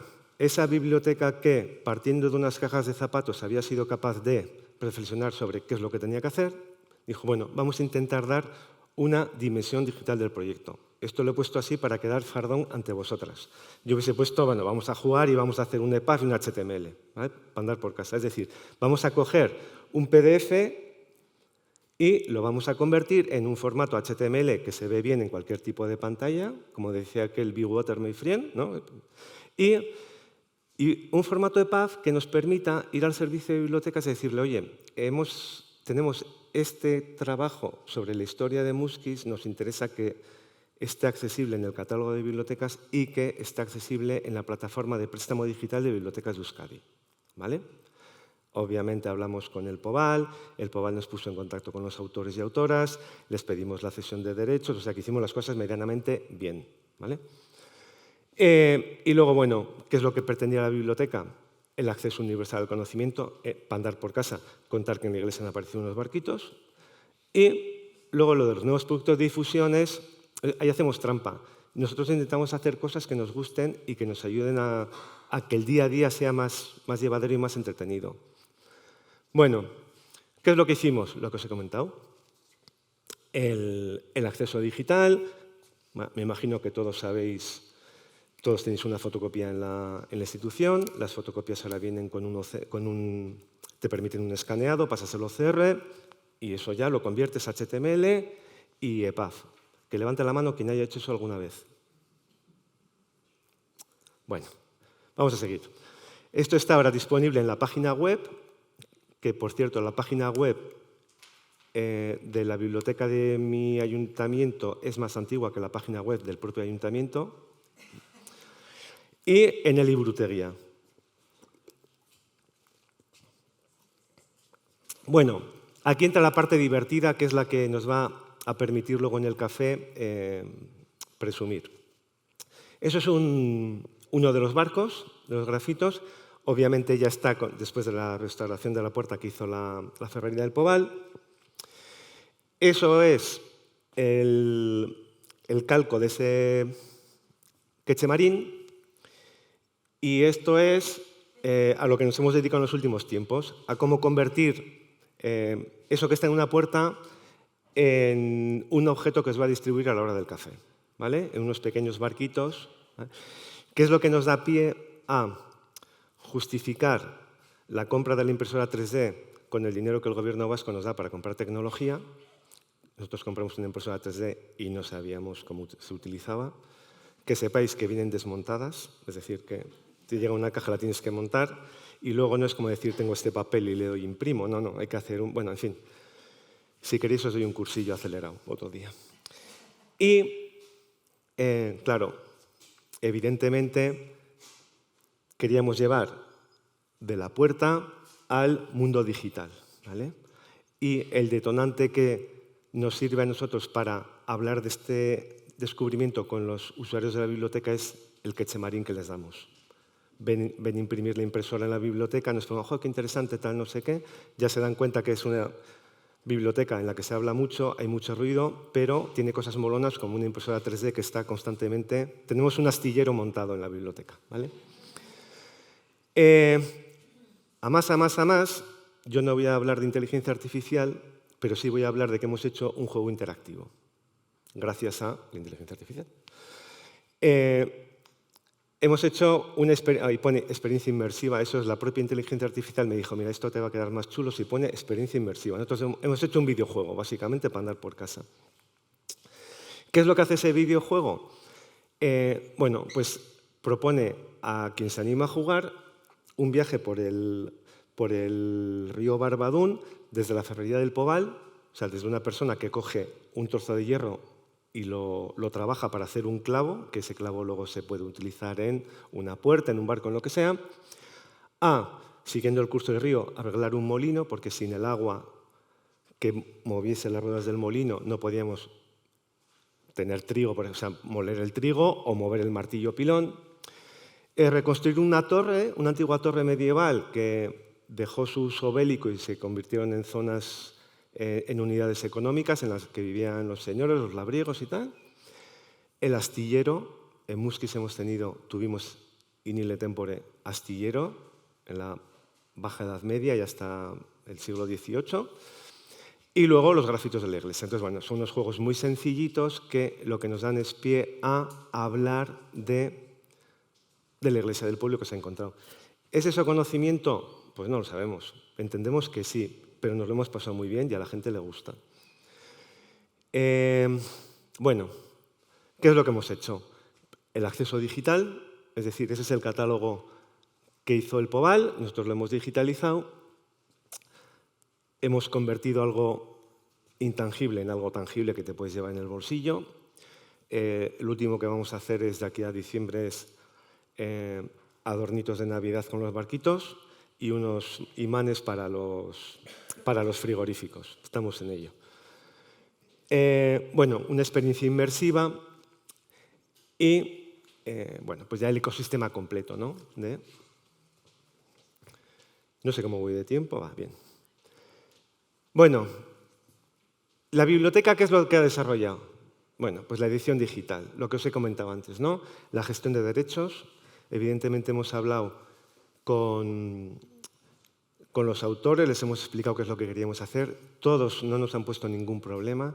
Discrepo contigo cuando dices que, más que nada para que no te duermas, el patrimonio no está digitalizado. O sea, está todo digitalizado, pero el patrimonio no está digitalizado. Y las instituciones de la memoria no saben digitalizar. Bueno, creo. En Vizcaya, por ejemplo, la mayoría de los museos esto les suena a ciencia infusa. Publican unos catálogos maravillosos y ellos entienden digitalización como tener un PDF. El PDF lo hacen porque lo necesitan para imprimir, pero no para difundir. No hay nada más incómodo que leer un PDF en una pantalla. Y a esa conclusión llegas desde una biblioteca que entiende sus carencias y sus limitaciones e intenta hacer las cosas bien, ¿vale?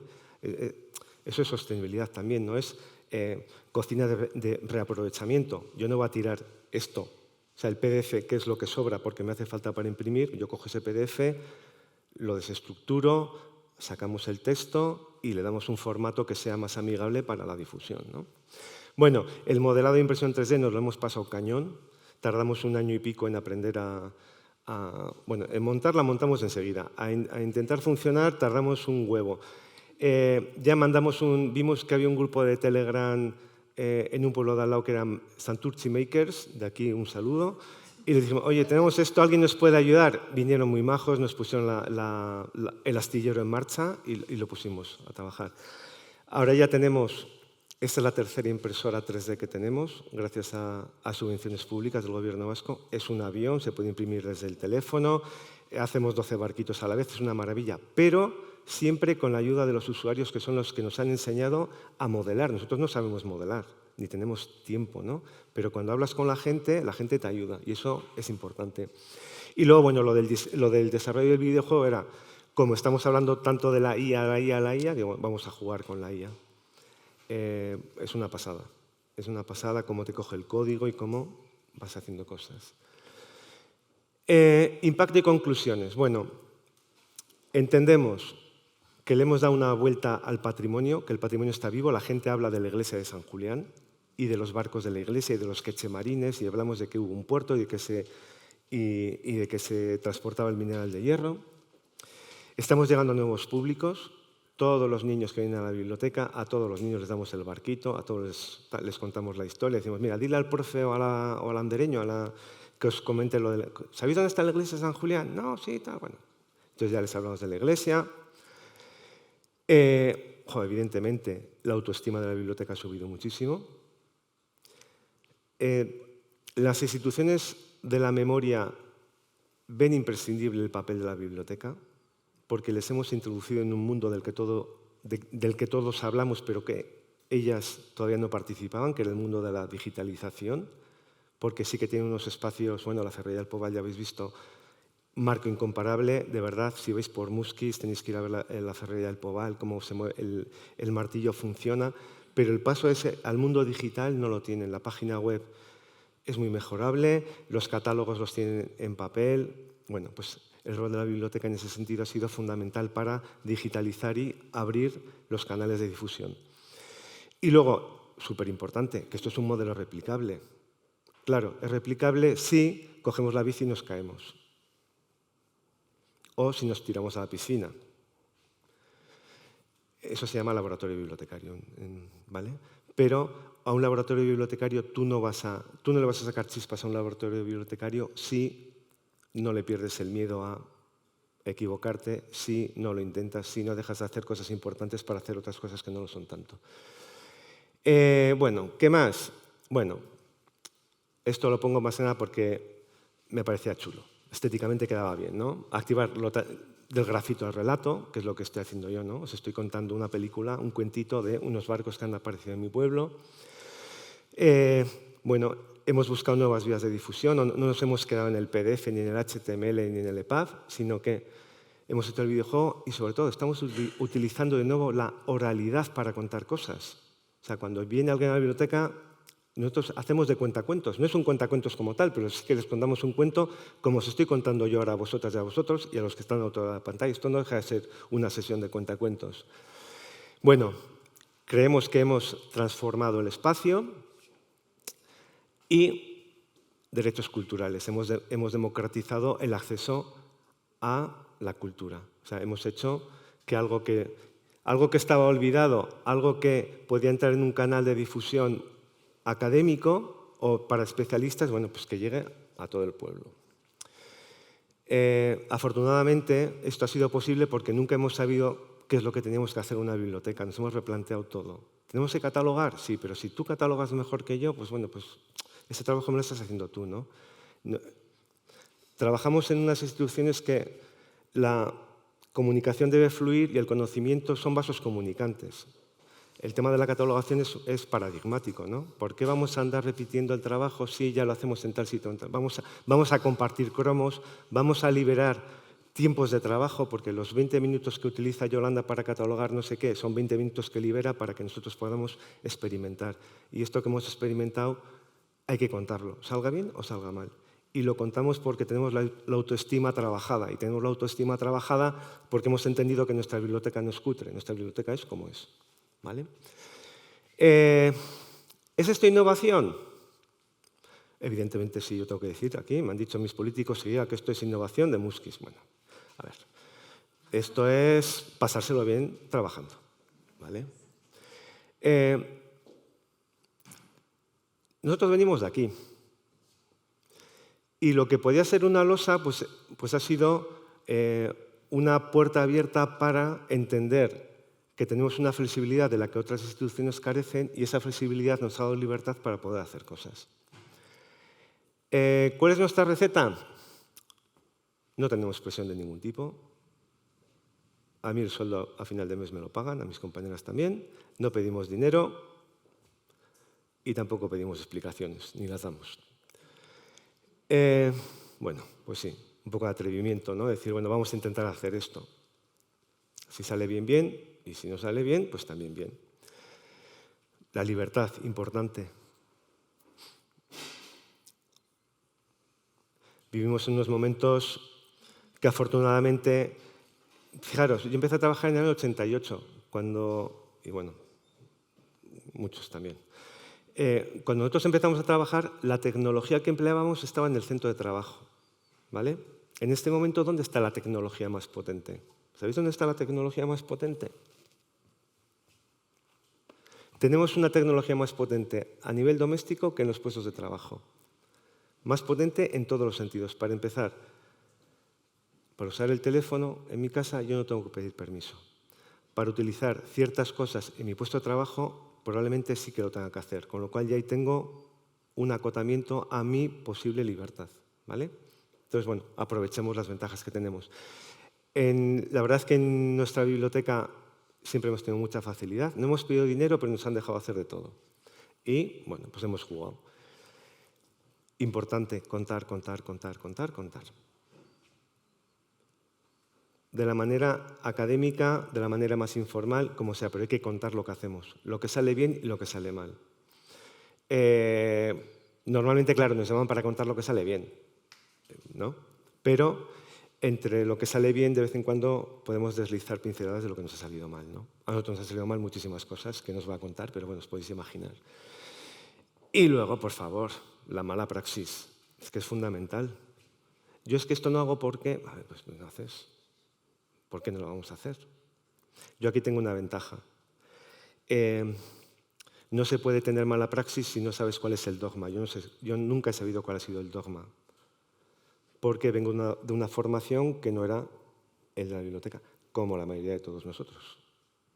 Es decir, yo tenía muy fácil romper las normas porque no las conocía. Es más difícil romper una norma cuando la conoces, ¿vale? Pero bueno, ser un poco, si la institución nos lo permite, yo entiendo que no es lo mismo el peso de una institución que el peso de otra institución. Si la institución nos lo permite, bueno, hay que ser un poco juguetón.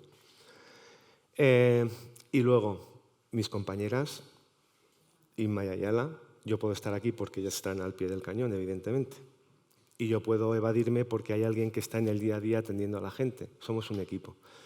Vale, pues yo creo que en la biblioteca de Muskis hemos sabido superar estereotipos. Qué cansino tener que explicar que la biblioteca sí es silencio, la biblioteca sí es colección, la biblioteca evidentemente es lectura, que sí, pero aparte de eso la biblioteca son centros de conexión de personas y centros que pueden mejorar la vida de la comunidad y centros en los que, bueno, alterar inercias. El silencio es un servicio que ofertamos pero no garantizamos. Y luego, bueno, pues vale, pues no va a tener Es muy bonita vuestra sede, ¿eh? No vamos a llegar a esto, pero, oye, pues, nuestros sillones son cómodos y tenemos mucha luz. Y bueno, luego puedes enseñar a mirar, ¿no? Hay gente que dice, me encanta entrar a vuestra biblioteca porque no sé lo que me voy a encontrar, que es lo que nos sucede a nosotros. O sea, que llegas un día y dices, buf, cualquier marcianada, o sea, somos el espacio en el que cualquier marcianada que se haga en Muskis es posible. Nos busca todo el mundo. Y... ¿esto funciona? Pues yo creo que sí. A nivel profesional hemos adquirido unas competencias que no teníamos. Somos capaces de dar al on de la impresora 3D que funcione siempre y cuando le llamamos a eBay para que nos eche un capote, pero hemos adquirido competencias. En fin, somos de cerca de Bilbao y se nota. Y la gente viene contenta a la biblioteca. Y eso es muy importante. Viene contenta la biblioteca, nos entienden como cómplices y nos buscan. Bueno, yo creo que esto es importante. Y ahora sin más, muchas gracias.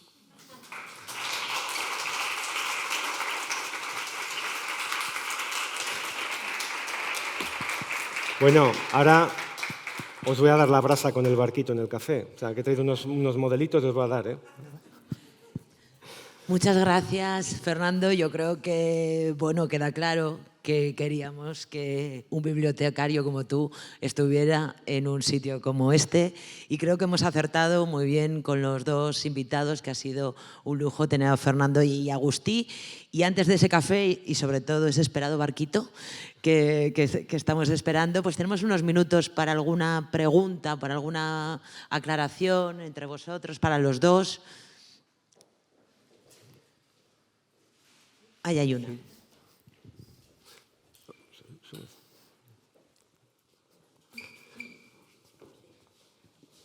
Mi pregunta no es un comentario realmente para lo que ha comentado Fernando.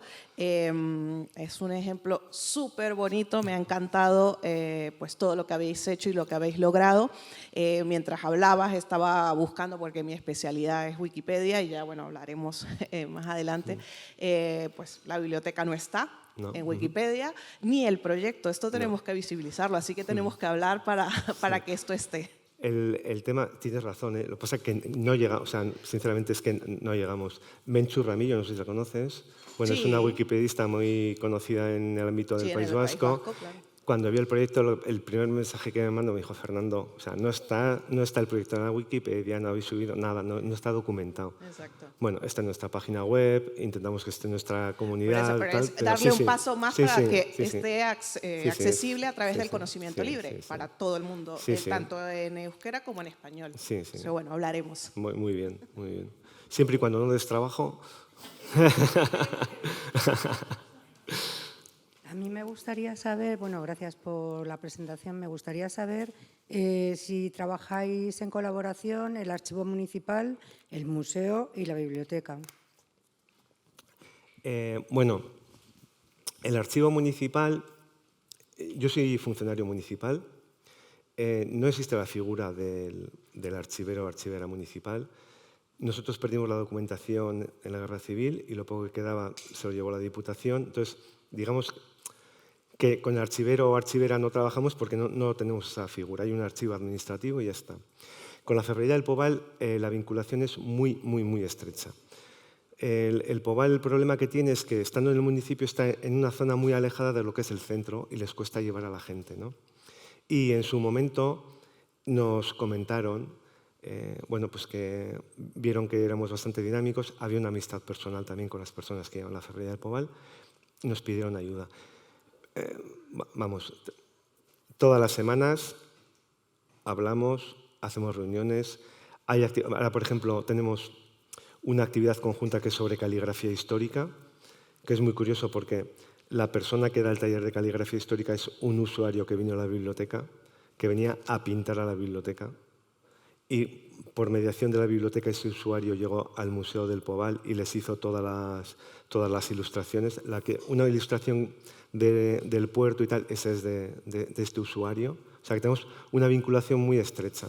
Cuando hay jornadas de patrimonio, que son en octubre, llaman a la biblioteca para ver si coordinamos las actividades. O sea que la vinculación con los agentes del territorio es muy estrecha y con el Poval muchísimo. Sí, sí.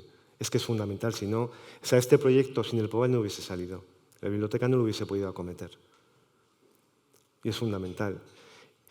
Una ventaja que tenemos las bibliotecas es que tenemos una visión muy transversal. Normalmente cuando trabajamos en instituciones tenemos unas visiones de vía de tren, ¿no? O sea, este es mi departamento y esta es mi línea, y esta es mi departamento, esta es mi línea, y este es mi departamento, esta es mi línea. Normalmente el único agente que no va en este sentido, sino que está un poco uniendo, que hace de puente, es la biblioteca. A la biblioteca nos busca ahora para el 25N, igualdad. El Museo del Poval para las jornadas de patrimonio. El de medio ambiente para que le hagamos una guía de lectura. Nosotros tenemos la suerte, por ejemplo, de que compartimos centro con el ambulatorio. Bueno, pues tenemos un programa muy potente de biblioterapia, ha sido buena práctica, el Hospital de Cruces también nos ha llamado para que les hagamos una guía de lectura de oncología, o sea, estamos metidos en unos fregados precisamente porque el silencio es un servicio que la biblioteca ofrece y no garantiza. Entonces, cualquier usuario cuando viene... Cuando una persona entra por la puerta, ¿vosotros qué veis? ¿Alguien que viene a pedir información o alguien que puede suministrarnos información? Nosotros siempre hemos visto una persona que evidentemente viene porque necesita información, pero es una persona que nos va a dar muchísima información. Son intangibles, creo que se llama así, ¿no? No sé si eso es un dato o no sé cómo es, pero... Porque ya están sonando las tazas del café. Pues un aplauso, gracias. Ay.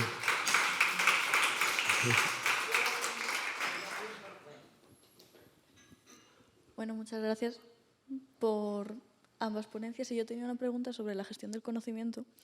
Y es cómo se ha hablado de la gestión del conocimiento 3.0 con la explosión de la inteligencia artificial en los últimos años y, por ejemplo, métodos de deep learning y chatbots, por ejemplo, que es lo que tenemos los usuarios más a mano. Y desde la gestión del conocimiento, cómo se gestiona, válgame la redundancia, el hecho de que estén embebidos tantos datos que no podemos meterles mano y cómo eso se gestiona desde una perspectiva de que no todo lo que se recibe va a ser real. Ni todo lo que se recibe podemos saber dónde viene, porque es algo oscuro, no se sabe dónde se saca la información, y cómo la gestión del conocimiento puede ayudar a que los usuarios no recibamos, por ejemplo, estereotipos sobre lo que sea, porque al fin y al cabo, pues, sobre ciencias quizás sea más difícil porque podemos tener unos números claros, pero, por ejemplo, a nivel ya más social. Bueno, esa es una muy buena pregunta y a nadie se nos escapa que es uno de los principales problemas de la inteligencia artificial. De hecho, ya desde hace mucho tiempo en los sistemas de información hay un dicho, digamos, que dice garbage in, garbage out. O sea, lo que tú pones dentro de un sistema, si no es bueno, lo que va a salir de ese sistema será aún peor. Por tanto, ¿qué podemos hacer desde la gestión del conocimiento? Pues intentar seleccionar los datos con los cuales alimentamos esos sistemas. Es evidente que los sistemas de inteligencia artificial no sabemos cómo funcionan dentro exactamente, no podemos establecer causalidad sobre cómo deciden hacer una cosa o hacer otra, pero lo que sí podemos controlar es lo que metemos ahí dentro. Y es a partir de eso lo que les permite generar o hacer lo que sea. Por tanto, es muy importante seleccionar bien los casos, los datos que introducimos y, por ejemplo, equilibrar en cuestión de género, en cuestión de edad, todos los casos que metemos ahí para que los resultados no tengan ese sesgo. No es fácil porque muchas veces se tienen más datos de una parte de la población que de otra, ¿no? Lo que ocurre en medicina. Muchos estudios se han hecho con hombres blancos, no sé qué. Y claro, el resultado es algo que funciona bien para hombres blancos y no sé qué, pero quizá no para mujeres asiáticas de cierta edad. Por tanto, hay que intentar organizarnos de manera que lo que metamos en los sistemas de inteligencia artificial sea realmente equilibrado y responda a todos los posibles usuarios.